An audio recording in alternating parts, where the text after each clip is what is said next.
Hi hello ನಮಸ್ತೆ welcome to ನಂದೋಸ್ life Kannada. 571ನೇ ದಿನ vlog. ಅಂದರೆ ಧರ್ಮಸ್ಥಳಕ್ಕೆ ಹೋಗ್ತಾ ಇದ್ದಿದ್ದು ಸೋಮವಾರ ಮಂಗಳವಾರ 2 ದಿನದ ವ್ಲಾಗ್ ಮಾಡ್ಕೋತಾ ಇದ್ದೀನಿ.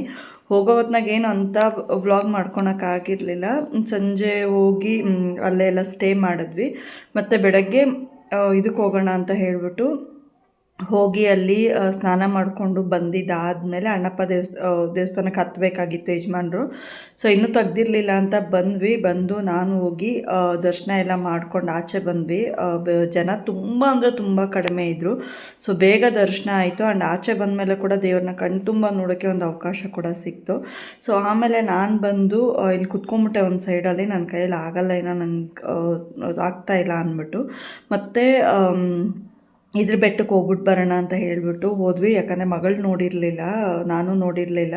ಸೊ ಗೊಮ್ಮಟೇಶ್ವರನ ಬೆಟ್ಟಕ್ಕೆ ಹೋಗ್ಬಿಟ್ಟು ಅಲ್ಲೆಲ್ಲ ನೋಡಿಕೊಂಡು ಕೆಳಗಡೆ ಇಳಿದ್ವಿ. ಕೆಳಗಡೆ ಇಳಿಯೋಷ್ಟರೊಳಗಾಗಿ 9-9:30 ಆಗಿತ್ತು.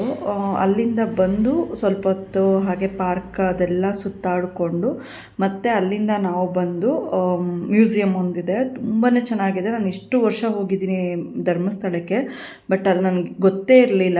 ಪ್ರತಿಯೊಂದು ಸಣ್ಣ ಸಣ್ಣ ಒಂದು ಐಟಮ್ ಕೂಡ ಇಟ್ಟಿದ್ದಾರೆ. ಏನೇನಪ್ಪ ಇಟ್ಟಿದ್ದಾರೆ ಅಲ್ಲಿ ಅಂದರೆ ಆಗಿನ ಕಾಲದಲ್ಲಿ ಯೂಸ್ ಮಾಡ್ತಾ ಇದ್ದಂಥ ಪ್ರತಿಯೊಂದು ಐಟಮ್ ಕೂಡ ಇದೆ. ತುಂಬಾ ಚೆನ್ನಾಗಿದೆ. ಸೊ ವೀಡಿಯೋಸ್ ಕೂಡ ಮಾಡ್ಕೋಬೋದು. ಬಟ್ ನನ್ನ ಫೋನಲ್ಲಿ ಚಾರ್ಜಿಂಗ್ ಇಲ್ಲದೆ ಇರೋ ಕಾರಣ ಅಷ್ಟು ವೀಡಿಯೋಸ್ ಮಾಡೋಕ್ಕಾಗಿರಲಿಲ್ಲ.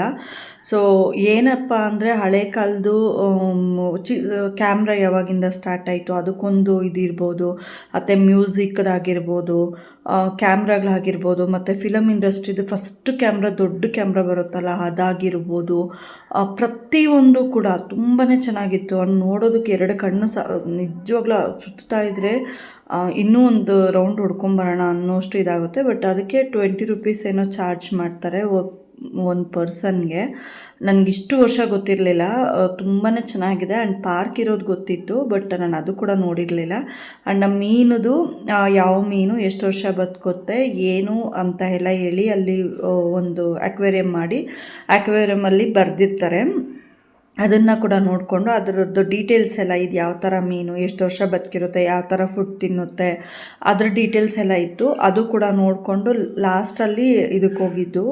ನನಗಂತೂ ನಿಜವಾಗ್ಲೂ ಎಷ್ಟು ಖುಷಿ ಆಯಿತು ಅಂದರೆ, ಸೊ 13 ಇಯರ್ಸಿಂದ ನಾನು ಸುಮಾರು ಸತಿ ಹೋಗಿದ್ದೀನಿ ಧರ್ಮಸ್ಥಳಕ್ಕೆ, ಆದರೆ ನನಗೆ ಗೊತ್ತೇ ಇರಲಿಲ್ಲ ಈ ಥರ ಒಂದು ಮ್ಯೂಸಿಯಮ್ ಇದೆ ಅಂತ. ಇನ್ನೂ ಇದೆ ಅಂದರು, ಬಟ್ ನಮಗೆ ಟೈಮ್ ಇರಲಿಲ್ಲ. ನೆಕ್ಸ್ಟ್ ಡೇ ನಾವು ಬಂದು ಮತ್ತೆ ಹೋಟೆಲ್ ಇಡಬೇಕಾಗಿದ್ದರಿಂದ ನಾವು ಮತ್ತೆ ಅಲ್ಲಿಂದ ಬಂದುಬಿಟ್ವಿ. ಆ್ಯಂಡ್ ನನಗಂತೂ ತುಂಬ ಅಂದರೆ ತುಂಬಾ ಇಷ್ಟ ಆಯಿತು. ನೆಕ್ಸ್ಟ್ ಟೈಮ್ ಹೋದಾಗ ಫ್ರೀ ಮಾಡಿಕೊಂಡು ಇದನ್ನೆಲ್ಲ ನೀಟಾಗಿ ನೋಡಿಕೊಂಡು ವೀಡಿಯೋಸ್ ಮಾಡ್ಕೋಬೇಕು ಅಂತ ಅಂದ್ಕೊಂಡೆ. ನಾನು ಚಾರ್ಜಿಂಗ್ ಇಲ್ಲದೆ ಇರೋ ಕಾರಣ ಮಾಡೋಕ್ಕಾಗಲಿಲ್ಲ ಅಂತ ಹೇಳಿದ್ಮೇಲೆ ಪ್ರತಿಯೊಂದು ಕೂಡ ಏನಂದರೆ ಆಗಿನ ಕಾಲದಲ್ಲಿ ಯೂಸ್ ಮಾಡ್ತಾ ಇದ್ದಂಥ ಒಂದು ಖಡ್ಗ ಆಗಿರ್ಬೋದು, ಒಂದು ಚೇರ್ ಆಗಿರ್ಬೋದು, ಪ್ರತಿಯೊಂದು ಇದು ಯೂಸ್ ಮಾಡ್ತಾಯಿದ್ರು. ತುಂಬಾ ಚೆನ್ನಾಗಿದೆ. ಇನ್ನು ರಾತ್ರಿ ನಾನು ಮನೆಗೆ ಬರೋಷ್ಟರೊಳಗೆ 10:30 ಅಷ್ಟೊತ್ತಿನಲ್ಲಿ ಬಂದು ಟೊಮೆಟೊ ಗೊಜ್ಜು ಮಾಡಿ ಕುಕ್ಕರಲ್ಲಿ ಅನ್ನ ಇಟ್ಬಿಟ್ಟು ಊಟ ಮಾಡಬೇಕು ಅಂತ. ಯಾಕಂದರೆ ನನಗೆ ಔಟ್ಸೈಡ್ ಫುಡ್ ಆಗಲಿಲ್ಲ. ಹೋಗಬೇಕಾದ್ರೆ ಮಂಡೇ ಎಲ್ಲೋ ಒಂದು ಹೋಟ್ಲಲ್ಲಿ ಬಸ್ ನಿಲ್ಲಿಸಿ ಊಟ ಅವರು ತಿನ್ನಿ ಅಂತ ಹೇಳಿದ್ರು. ಬಟ್ ನಂಗೆ ಅಲ್ಲಿ ಸರಿ ಹೋಗಲಿಲ್ಲ. ಆ್ಯಂಡ್ ಘಾಟ್ ಸೆಕ್ಷನ್ ಇದ್ದಿದ್ದರಿಂದ ನಂಗೆ ವಾಮಿಟಿಂಗ್ ಜಾಸ್ತಿ ಆಗೋಯಿತು. ಆ್ಯಂಡ್ ಧರ್ಮಸ್ಥಳದಲ್ಲಿ ಕೂಡ ನನಗೆ ಊಟ ಸೆಟ್ ಆಗದಿರೋ ಕಾರಣ ಮತ್ತು ಬೆಳಗ್ಗೆಗೂ ಸೆಟ್ ಆಗಲಿಲ್ಲ. ಸೊ ಹಾಗಾಗಿ ನಾನು ಫುಲ್ ಡೇ ಏನೂ ತಿನ್ನಲಿಲ್ಲ. ಬೆಳಗ್ಗೆ ಟಿಫನ್ ಮಾಡಿದ್ದಿದ್ದು ಅಷ್ಟೇ. ಫುಲ್ ಡೇ ಹಾಗೆ ಬಂದು ಮನೇಲಿ ಬಂದು ಟೊಮೆಟೊ ಗೊಜ್ಜು ಮಾಡಿ ಅನ್ನ ಮಾಡಿ ಸ್ವಲ್ಪ ತುಪ್ಪ ಹಾಕ್ಬಿಟ್ಟು 1-2 ತುತ್ತು ತಿಂದೆ. ಯಾಕಂದರೆ ಸ್ವಲ್ಪ ನಂಗೆ ಒಂಥರ ಸುಸ್ತಾಗ್ತಿತ್ತು, ಟಯರ್ಡ್ ಆಗ್ತಿತ್ತು. ಬಿಸಿ ನೀರು ಸ್ವಲ್ಪ ಕುಡಿದ್ಬಿಟ್ಟು ಇದನ್ನೆಲ್ಲ ಮಾಡಿ ಆಮೇಲೆ ಒಂಚೂರು ತಿನ್ಬಿಟ್ಟು ಮಲ್ಗೋಣ ಅಂತ. ಸೊ ನಾನು ಧರ್ಮಸ್ಥಳಕ್ಕೆ ಹೋಗ್ಬಿಟ್ಟು ಬರ್ತಿರೋ ಒಂದು ಡೀಟೇಲ್ಸ್ ಇಷ್ಟೇ. ಸೊ ಕಂಪ್ಲೀಟಾಗಿ ವಿಡಿಯೋಸ್ ಮಾಡ್ಕೋಬೇಕು ಅಂದ್ಕೊಂಡೆ, ಬಟ್ ಆಗಿರಲಿಲ್ಲ. ಇನ್ಮೇಲೆ ಎಲ್ಲೋದ್ರೆ ಕೂಡ ವಿಡಿಯೋಸ್ ಮಾಡ್ಕೋಬೇಕು ಅಂದ್ಕೋತಾ ಇದ್ದೀನಿ. ಆ್ಯಂಡ್ ನಾನು ಹೋಗಿದ್ದ ಜರ್ನಿ ಆಗಿರ್ಬೋದು, ಯಾವ ರೀತಿ ಎಕ್ಸ್ಪೀರಿಯನ್ಸ್ ಇರುತ್ತೆ ಅನ್ನೋದ್ರ ಬಗ್ಗೆ ಹೇಳ್ತೀನಿ. ಆ್ಯಂಡ್ ಧರ್ಮಸ್ಥಳಕ್ಕೆ ಯಾರೆಲ್ಲ ಹೋಗ್ತೀರಾ ಈ ಮ್ಯೂಸಿಯಮ್ನ ಖಂಡಿತವಾಗ್ಲೂ ಮಿಸ್ ಮಾಡ್ಕೋಬೇಡಿ. ಎಕ್ಸ್ಪೆಷಲಿ ಮಕ್ಕಳಿಗೆ ಇದನ್ನು ತೋರಿಸಿ.